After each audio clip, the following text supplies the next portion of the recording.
نبی پاک صلی اللہ علیہ وسلم نے ساتھ ہی یہ حکم بھی دیا تھا کہ کسی بھی حالت میں اپنی جگہ نہیں چھوڑنی۔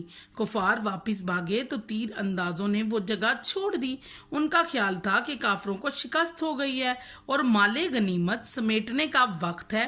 مال غنیمت وہ مال ہوتا ہے جو جنگ کے دوران بچ جاتا ہے، لیکن کافروں نے گھاٹی کا چکر لگا کر پیچھے کی طرف سے مسلمانوں پر حملہ کر دیا۔ اس اچانک حملے سے افراتفری پھیل گئی۔ مزید غضب یہ ہوا کہ رسول پاک صلی اللہ علیہ وسلم کی شہادت کی خبر پھیل گئی۔ اس پر بعض مسلمانوں نے سوچا کہ اب لڑائی سے کیا حاصل۔ وہ اپنی اپنی تلواریں لے کر دشمن کی صفوں میں گھس گئے اور لڑتے لڑتے شہید ہو گئے۔ ادھر نبی پاک صلی اللہ علیہ وسلم اپنے چند جان نثاروں کے ساتھ لڑائی کے میدان میں جم کر کھڑے تھے۔ ان جان نثاروں میں حضرت سعد بن ابی وقاص رضی اللہ عنہ بھی شامل تھے۔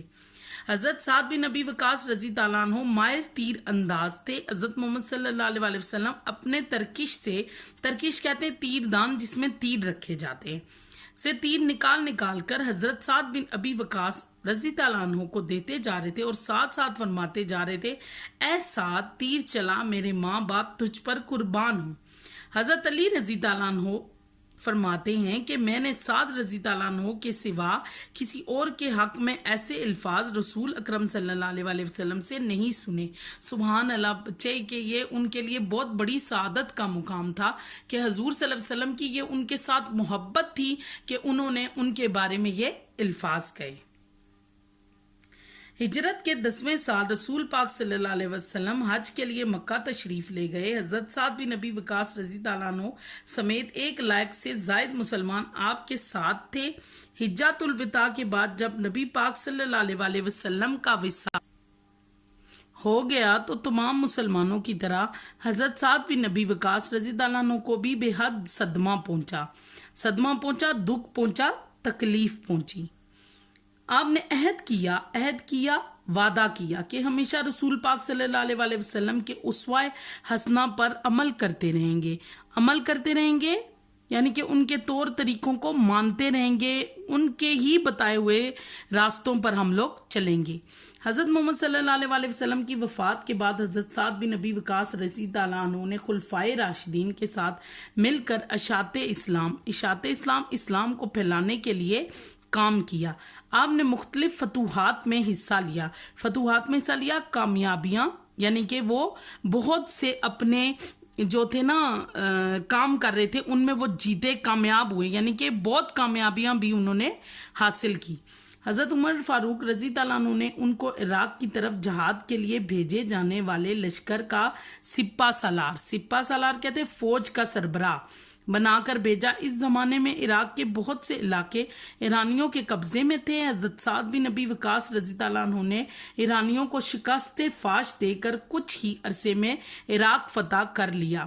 بچے کس طرح فتح کرتے ہیں یہ لوگ؟ اس طرح فتح کرتے ہیں اپنے جذبے سے، اپنے جوش سے، اپنی سچی لگن سے۔ تو وہ یہی بتا رہے ہیں، اسی لیے انہوں نے ان کو فوج کا سربراہ مقرر کیا تھا تاکہ وہ جو ہے یہ جنگ جیت کر آئیں۔ حضرت عمر رضی اللہ عنہ نے حضرت سعد بن ابی وقاص رضی اللہ عنہ کو کوفہ کا گورنر بنا دیا۔ حضرت سعد بن ابی وقاص رضی اللہ عنہ نے مدائن کو حکومت کا مرکز بنایا، سارے علاقے کی مردم شماری کرائی، زمین کی پیمائش کرائی، چھوٹی چھوٹی نہریں کھدوا کر کھیتوں کو پانی دینے کا عمدہ انتظام کروایا، بہت سے پل، مسافر خانے اور مدرسے بنوائے، مختلف ہنرمندوں کے لیے وظائف مقرر کیے، فوجیوں کے لیے تنخواہ اور رسد کا اعلیٰ انتظام کیا۔ رسد کہتے ہیں راشن کو۔ مختصر عرصے میں ہر طرف امن و امان اور خوشحالی کا دورہ ہو گیا۔ امن و امان، سکون۔ بچے یہ سکون اور یہ ساری باتیں کیسے ممکن ہوتی ہیں؟ جب آپ سچے جذبے اور محنت کے ساتھ دن رات ایک کر کے کوئی کام کرتے ہیں۔ تو حضرت سعد بن ابی وقاص کے بارے میں بھی یہی بتایا جا رہا ہے کہ وہ اتنے کامیاب اس وجہ سے تھے کہ وہ بہت محنتی تھے اور ہر کام کو لگن، محبت اور جذبے کے ساتھ کیا کرتے تھے۔ حضرت سعد بن ابی وقاص رضی اللہ عنہ 62 ہجری میں کوفہ کی گورنری سے فارغ ہوئے اور ملک کی سیاست سے بالکل الگ تھلگ ہو کر مدینے کی ایک وادی عقیق میں پرسکون زندگی گزارنے لگے۔ بڑھاپے کی وجہ سے وہ روز بروز کمزور ہوتے گئے، یہاں تک کہ ان کی بینائی بھی جواب دے گی، یعنی کہ اب انہیں نظر نہیں آتا تھا۔ 55 ہجری میں ان کا آخری وقت آن پہنچا۔ وفات سے پہلے وصیت کی کسی بات کی ہدایت کرنا، وصیت کرنا کسی بات کی ہدایت کرنا کہ بدر کی لڑائی میں جو اونی کپڑا پہنے ہوئے تھے اسی میں لپیٹ کر انہیں دفن کیا جائے۔ اس کے بعد آخری سانس لی اور دنیا سے رخصت ہو گئے۔ ان کی وفات پر ہر طرف خرام مچ گیا، خرام کہتے ہیں شور مچ گیا۔ اس وقت امہات المومنین یعنی کہ حضور صلی اللہ علیہ وسلم کی بیگمات میں سے حضرت عائشہ رضی اللہ عنہ اور حضرت سلمہ رضی اللہ عنہ حیات تھی، یعنی کہ زندہ تھی۔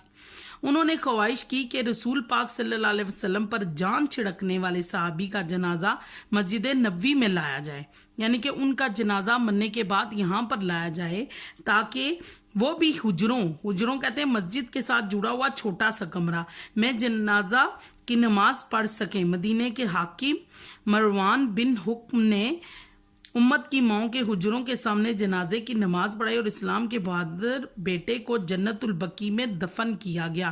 بچے یہ بھی بہت بڑی شہادت ہے کہ حضور پاک صلی اللہ علیہ وسلم کی جو امہات المومنین ہیں ان میں سے حضرت عائشہ اور حضرت سلمہ نے بھی ان کا جنازہ پڑھا، اور یہ کسی کے لیے بہت بڑی شہادت اور رتبے کی بات ہے۔ یہ رتبہ صرف ان کو اس وجہ سے ملا تھا کیونکہ وہ آپ صلی اللہ علیہ وسلم پر بہت جان قربان کرتے تھے، ان کی کہی ہوئی ہر بات پر عمل کرتے تھے اور ان کے کہے ہوئے اور ان کے بتائے ہوئے راستوں پر چلتے تھے۔ ہمیں بھی چاہیے کہ ہم بھی اپنی زندگی کو اسی طرح گزاریں کسی مقصد کے تحت۔ شکریہ۔